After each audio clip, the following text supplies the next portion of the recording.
Chapter 3 of The Skylark of Valeron by E. E. Smith. Chapter 3. Now we'll get ready to take that battleship. DuQuesne turned to his aide as the Violet disappeared from their sight. Your suggestion that one of the crew of this ship could have gone space crazy was sound, and I have planned our approach to the mothership on that basis. We must wear Fenachrone spacesuits for 3 reasons. First, because it is the only possible way to make us look even remotely like them, and we shall have to stand a casual inspection. Second, because it is general orders that all Fenachrone soldiers must wear suits while at their post in space. Third, because we shall have lost most of our air. You can wear one of their suits without any difficulty.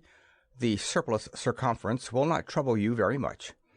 I, on the contrary, cannot even get into one, since they're almost a foot too short. I must have a suit on, though, before we board the battleship, so I shall wear my own with one of theirs over it, with the feet cut off so that I can get it on. Since I shall not be able to stand up or move around without giving everything away because of my length, I'll have to be unconscious and folded up so that my height will not be too apparent. And you will have to be the star performer during the first act.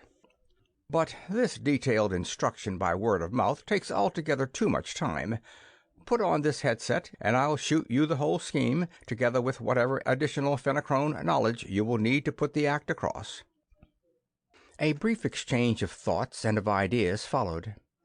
Then, every detail made clear, the 2 terrestrials donned the spacesuits of the very short but enormously wide and thick monstrosities in semi-human form who were so bigotedly working toward their day of universal conquest. DuQuesne picked up in his doubly mailed hands a massive bar of metal. "Ready, doll? When I swing this, we cross the Rubicon." "It's all right by me. All or nothing. Shoot the works." DuQuesne swung his mighty bludgeon aloft, and as it descended, the telemental recorder sprang into a shower of shattered tubes, flying coils, and broken insulation.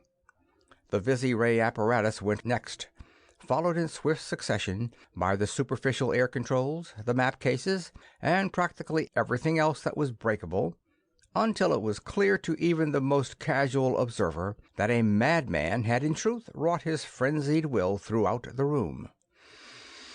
One final swing wrecked the controls of the airlocks, and the atmosphere within the vessel began to whistle out into the vacuum of space through the broken bleeder tubes. "All right, doll, do your stuff," DuQuesne directed crisply, and threw himself headlong into a corner, falling into an inert, grotesque huddle. Loring, now impersonating the dead commanding officer of the scout ship, sat down at the manual sender, which had not been seriously damaged, and in true Fenachrone fashion laid a beam to the mother ship.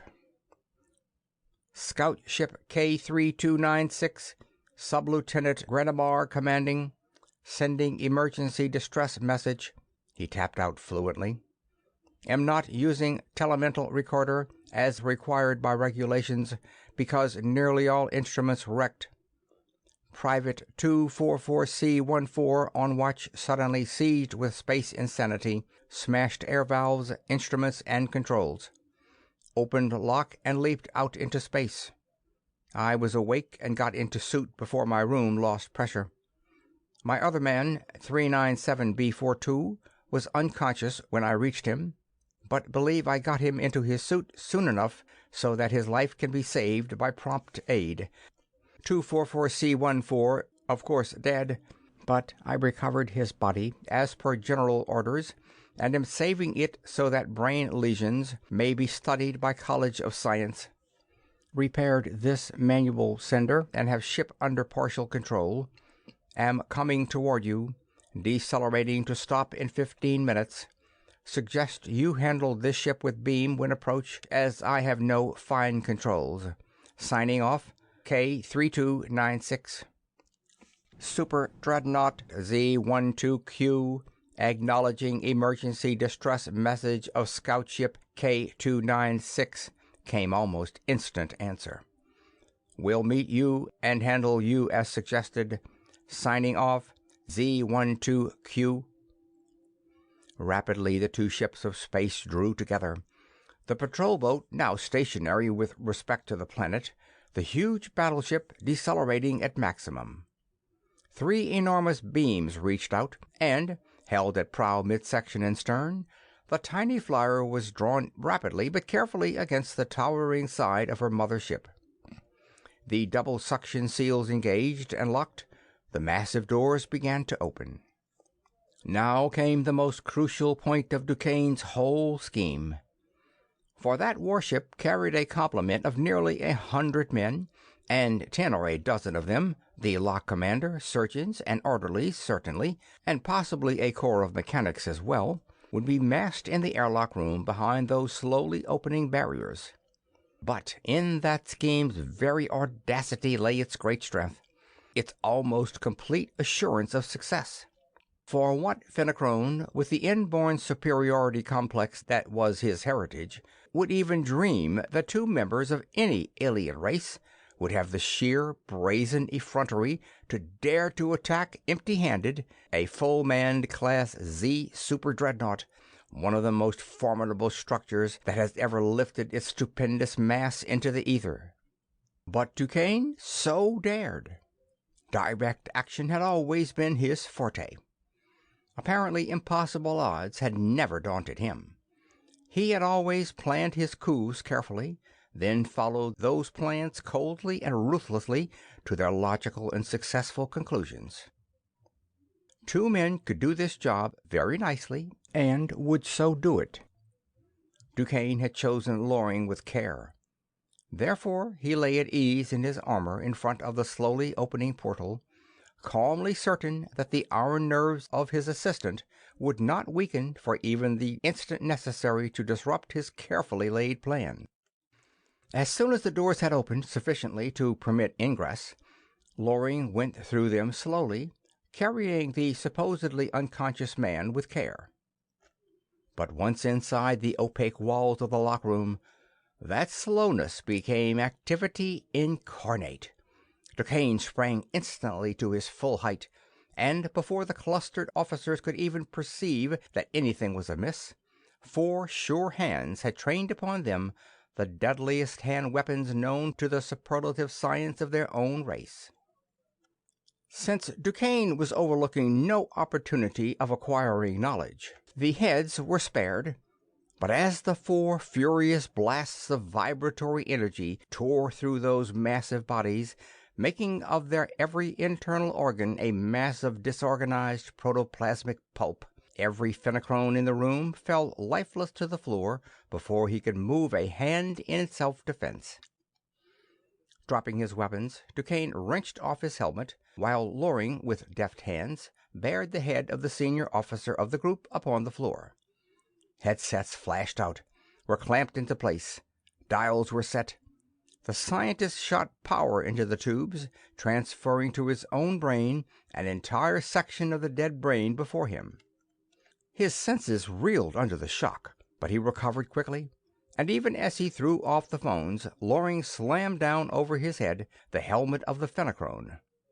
DuQuesne was now commander of the airlocks, and the break in communications had been of such short duration that not the slightest suspicion had been aroused.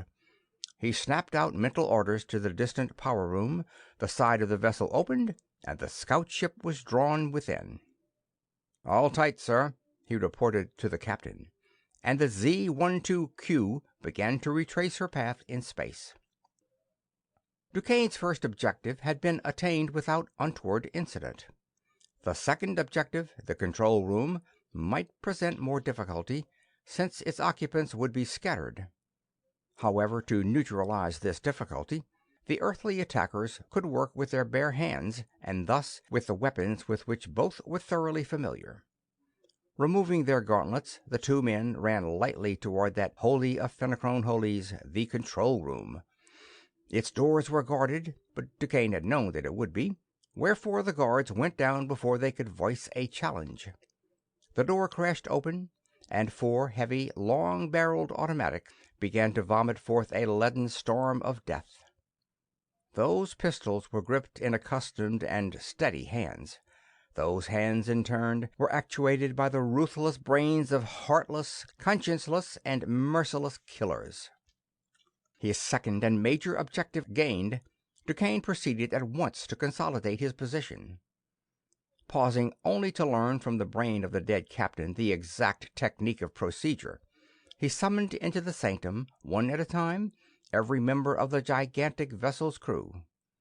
Man after man they came, in answer to the summons of their all-powerful captain, and man after man they died. "Take the educator and get some of their surgeon's skill," DuQuesne directed curtly, after the last member of the crew had been accounted for. "Take off the heads and put them where they'll keep. Throw the rest of the rubbish out. Never mind about this captain. I want to study him." Then, while Loring busied himself at his grisly task, DuQuesne sat at the captain's bench, read the captain's brains, and sent in to General Headquarters the regular routine reports of the vessel. "All cleaned up. Now what?" Loring was as spick and span, as calmly unruffled as though he were reporting in one of the private rooms of the Perkins Cafe. "Start back to the Earth?" "Not yet." Even though DuQuesne had captured his battleship, thereby performing the almost impossible, he was not yet content. "There are a lot of things to learn here yet, and I think that we had better stay here as long as possible and learn them, provided we can do so without incurring any extra risks.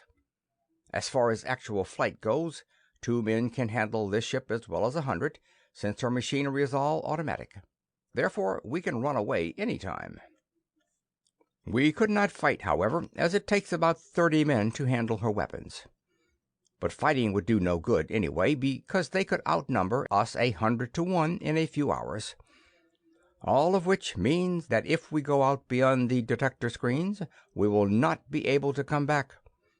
We had better stay here, so as to be able to take advantage of any favorable developments."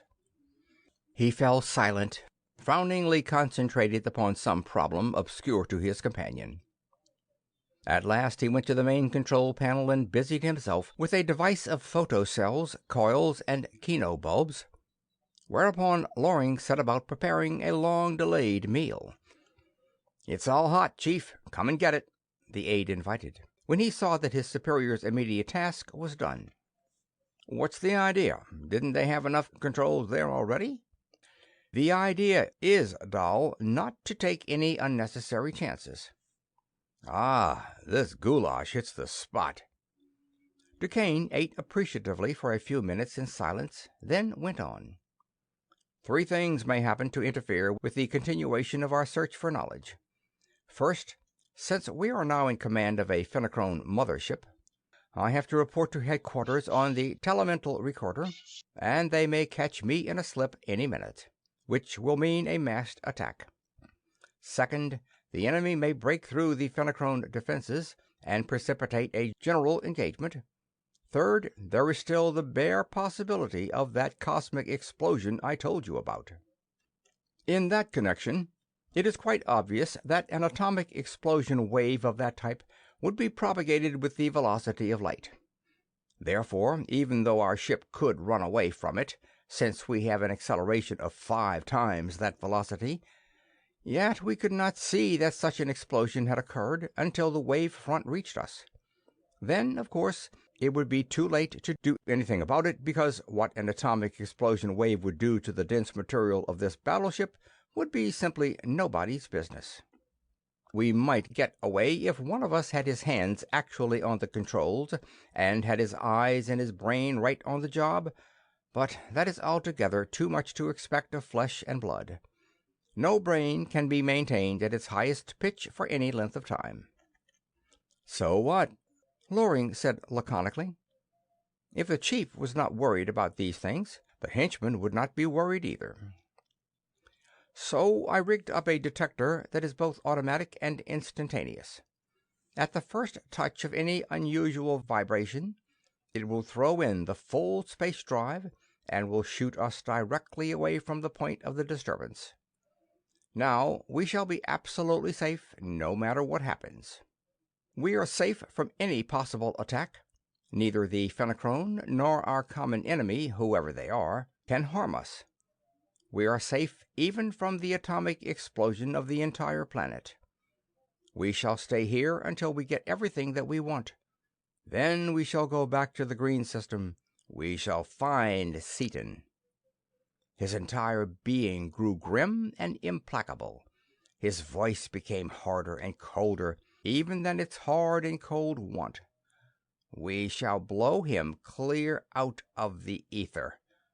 The world, yes, whatever I want of the galaxy, shall be mine." End of chapter 3.